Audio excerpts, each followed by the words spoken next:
Be me, 32, work as a project coordinator at a marketing firm. Genuinely believe in equality, always have since college. I just believe women deserve equal pay, equal opportunities, all that basic stuff. Have regular conversations with coworkers about these things. Sometimes get frustrated when the guys in the office talk over me in meetings. Pointed it out once, got labeled as sensitive. Whatever, I stand by it. Tonight, heading home late from work, around 9 p.m. Took the subway like always, transferred at the main station downtown. Platform is moderately crowded. Maybe 20 to 30 people waiting. Notice this guy staring at me from across the platform. Middle-aged, disheveled looking, making intense eye contact. Look away. Check my phone. Normal stuff. He moves closer. My stomach drops a little, but I tell myself I'm overreacting. He's now maybe 10 feet away, still staring. Start looking around. Notice several men in suits nearby. One guy literally 3 feet from me, scrolling his phone. Another 2 guys talking to each other maybe 6 feet away. Disheveled guy takes another step toward me. Hey, sweetheart, where are you going tonight? Ignore him completely, turn my body away. I'm talking to you, don't be rude. He's getting closer. I can smell him now. Cigarettes and something sour. Heart starts racing. Look directly at phone guy near me. Make eye contact for a brief second. He immediately looks back at his phone. What the fuck? You think you're too good to talk to me? Disheveled guy is now right in my space. I step back. He steps forward. This is getting bad. Look at the 2 guys talking. They glance over, see exactly what's happening, then continue their conversation. My brain can't process this. There are people everywhere. Multiple men right here watching this happen. Leave me alone, I say, voice shaking, trying to sound firm, but I'm terrified. Or what? You gonna call your boyfriend? He reaches out like he's going to touch my arm. I jerk back, almost stumble. Phone guy literally shifts his position to turn away from me. I'm not imagining this. He's deliberately not looking. Panic rising in my chest now. Where the fuck is the train? Check the display. 4 minutes. Might as well be 40. Come on, just give me your number. Don't be a bitch about it. He's backing me toward the pillar now. I'm genuinely scared. Not uncomfortable, not annoyed. Scared. There's an older man in a business suit reading a newspaper. He's close enough to definitely hear this. He turns a page, doesn't even look up. What is happening? Why is no one doing anything? I said leave me alone. I say it loud, hoping someone will notice. Several people glance over, including a group of 3 younger guys, maybe mid-20s. They look at each other. One shakes his head slightly. They turn back to their conversation. I'm shaking now. Disheveled guy laughs. No one's gonna help you, sweetheart. Better just be nice to me. That's when I realize he knows. He knows no one's going to intervene. That makes everything so much worse. Finally see headlights in the tunnel. Train is coming. Just need to last 1 more minute. He moves to block my path to the train doors. Where are you going? We're having a conversation. I duck around him quickly. He grabs my sleeve. Not hard enough to really hold me, but enough that I feel it. I yank away, fabric stretches. Doors open, I practically dive into the train car. He doesn't follow, just stands there smiling. As doors close, I see all those men still standing there, not one of them even looking in my direction. Collapse into a seat, shaking. Feel like I'm going to throw up. Couple of women across from me look concerned. Are you okay? One asks. Did you see that? I ask, voice cracking. Yeah, that guy was harassing you. What the fuck? Why didn't anyone help? She just shakes her head, looks angry, but not surprised. Get home, pour a large glass of wine, hand still shaking, keep replaying it in my head. All those men, they saw, they knew, and they chose to do nothing. Next day at work, still rattled. Tell my coworker Sarah about it during lunch. She's horrified. Oh my God, that's terrifying. I'm so sorry. But why didn't anyone help? There were so many people there. She gets this weird look on her face. Were they mostly men, the bystanders? Yeah, why? She hesitates. I mean, you know how it is now. How what is? Guys don't want to get involved anymore. They think we'll get mad at them for assuming we need help. I just stare at her. That's ridiculous. I was clearly in danger. I know. I'm not saying it's right. I'm just saying that's what I've heard. This sits wrong with me all day. Can't focus on work. Keep thinking about phone guy's face when he looked away. It wasn't fear of the situation. It was something else. That evening, meeting up with my friend Maya for drinks. She's one of my closest friends. We talk about everything. Tell her the whole story. She listens, eyes getting wider. And then phone guy literally turned away from me. Maya, he turned away. She's quiet for a minute. Okay, don't get mad at what I'm about to say. What? My brother told me something a few months ago. He's early 20s, right? Yeah. He said he and his friends have basically decided not to intervene in situations like that anymore. I feel my jaw clench. Are you fucking serious? Let me finish. He said they got tired of being called white knights or being accused of thinking women are helpless. But I was helpless in that situation. I needed help. I know, I told him that, but he showed me all these posts and tweets and stuff from women saying they don't need men to protect them, that it's sexist to assume they can't handle themselves. My face feels hot. So, what? They're just going to let women get assaulted because their feelings might get hurt? That's what I said, but he was like, we can't win either way. If we help, we're sexist. If we don't help, we're assholes. So we're choosing the option where we don't risk getting publicly destroyed. I want to argue, but something about this rings true. Remember the way those three young guys looked at each other? That head shake. It was a decision, a conscious choice to not get involved. This is so fucked up, I say. Maya nods. I know, but haven't we kind of said stuff like that too? My stomach drops. What do you mean? Remember when Jake from accounting held the door for you and you made that comment about being capable of opening your own doors? I did say that. It was a joke. Mostly a joke. That's different. Is it though? How is a guy supposed to know when you want help and when you'll be offended by the offer? I don't have an answer. Finish my drink in silence. Next few days, can't stop thinking about this. Start noticing things I never paid attention to before. At work, when I'm carrying a heavy box of supplies, male coworkers walk past without offering to help. Used to, they would always offer. Remember complaining about it once. I can carry a box, Derek. I'm not made of glass. Derek doesn't offer to help anymore. With anything. Notice in the parking garage, I'm walking to my car alone at night. There's a man about 30 feet behind me. He slows down significantly, lets distance grow between us, pulls out his phone and makes a very obvious phone call, almost like he's making sure I know he's not following me. Never noticed this behavior before. Was it always there? Weekend, decide to go to this community discussion thing at the library. It's about public safety in the city, mostly older people there, but some younger folks too. During the open discussion, woman in her 60s raises her hand. I'm concerned about how people don't look out for each other anymore. Everyone's on their phones. Murmurs of agreement. Then this guy, maybe late 20s, raises his hand. I want to address that, actually. He looks nervous. I think, speaking as a younger man, there's a reason some of us are hesitant to intervene in situations. Room gets quiet. Go on, says the moderator. If I see a woman who looks uncomfortable or in trouble, my first instinct is to help, but I've been told by women in my life that this is patronizing, that I'm assuming women can't handle their own problems. And some women in the room are nodding. Others look annoyed. I'm frozen in my seat. I've been called a white knight.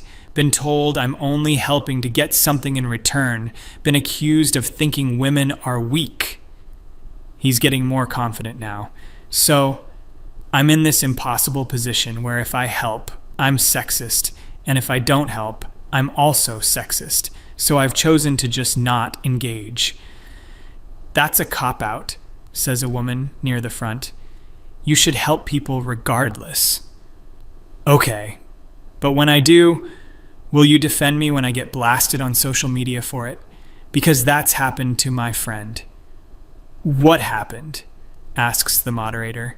He saw a woman struggling with a flat tire, stopped to help. She took his photo and posted about how she didn't need a man to rescue her and how patronizing he was. He got identified, people found his employer, whole thing. Several people start talking at once. I'm sitting there feeling sick. Because I've said things like that. Not about that specific situation, but similar things. Remember being at happy hour with coworkers, talking about this guy who insisted on walking me to my car. Like I can't walk 50 feet by myself, so condescending. Everyone agreed with me. It was condescending. Wasn't it? But also, would I have wanted him there on that subway platform? Meeting ends, can't stop thinking. That night, do something I never thought I'd do. Start reading men's perspectives on this stuff. Not the crazy incel forums or whatever, just regular guys talking about their experiences. It's uncomfortable. A lot of anger, sure, but also a lot of confusion, a lot of, I genuinely don't know what women want from me. Stories of helping and being rejected. Stories of not helping and being condemned. One guy writes about seeing a woman being harassed at a bar. He intervened. She told him to fuck off. She was handling it. He backed away. Later, she complained that no one helped her. He's like, "But I tried, and you told me to leave." Comments full of men sharing similar stories. Start to feel this creeping realization. We've created this situation, not maliciously, not on purpose, but through 1,000 small interactions and corrections, through asserting our independence, which is good, but also through rejecting help, even when well-intentioned, through assuming the worst of men's motivations. Guy holds a door. He thinks I'm weak. Guy offers to help with bags. He's being condescending. Guy expresses concern for my safety. He's being patronizing. Except when I actually needed help. Where were these assumptions then? Next week, back at work, in the break room with a few coworkers, Tom mentions he saw a woman getting yelled at by some guy in a parking lot. "Did you do anything?" asks Jennifer. "Nope." "Seriously?" Tom shrugs. "Not my business. She's an adult. I'm sure she can handle it." There's something pointed in the way he says it. Jennifer drops it. "But I can't." "Tom, can I ask you something?" "Sure." "Would you have helped if it was a guy getting yelled at?" He thinks about it. "Probably not that either, honestly, but definitely would have been more likely to." "Why?" "Because if it's a guy, worst case, he tells me to mind my business and I leave. If it's a woman, worst case, she takes my photo, posts about it. I get called a creep, maybe lose my job." That's a bit dramatic. "Is it? Remember Marcus from sales?" I do remember Marcus. He got fired last year. Something about inappropriate behavior. He complimented a woman's presentation, said she was articulate, got reported to HR for being condescending to a female colleague. That's not the same as helping someone in danger. Isn't it, though? It's all the same calculation. Is this interaction worth the risk? I want to argue, but I'm thinking about that guy on the subway platform. Phone guy. He made a calculation. He decided I wasn't worth the risk. That night, can't sleep. Keep replaying everything. The fear I felt, the abandonment, but also, every time I've rolled my eyes at a man offering help, every time I've assumed the worst motivations, every conversation where I've agreed that men who intervene are probably just trying to be heroes. Think about this guy at a party once, saw me dealing with a drunk, aggressive dude, stepped in, offered to be my boyfriend to get rid of him. It worked. Later I told my friends it was annoying that he thought I needed a man to save me. They all agreed. We laughed about it, but he did save me from that situation, and I mocked him for it. Not to his face, but still. Start to realize the scope of this. It's not just me. It's a whole cultural shift. Men are opting out, not because they're evil or don't care, but because we've told them to, not explicitly. but through 1,000 small interactions, and now we're shocked when they actually listen. Decide to do something probably stupid. Post in a women's discussion group I'm part of. Just lay it all out. What happened to me?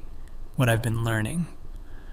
Ask, have we made it impossible for men to help us without facing backlash?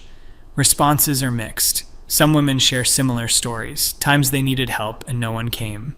Growing realization that men are genuinely afraid to intervene. But others are angry. We don't need men to save us. This is just another way to blame women for men's behavior.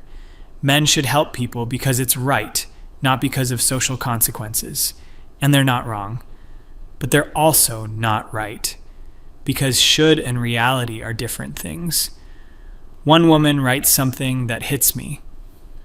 I've spent years telling my boyfriend not to be overprotective, not to treat me like I can't handle things, and last month I got followed to my car and he was with me and didn't do anything because he said he was respecting my independence, and I was furious at him, but also I trained him to be that way. Yeah, that's it exactly. We trained them. Weekend, meeting Maya again, she can tell I've been spiraling. You okay? You've been weird all week. I can't stop thinking about the subway thing. Understandably, it was traumatic. No, I mean yes, but I can't stop thinking about why no one helped. We talked about this. I know, but it's bigger than I thought, Maya.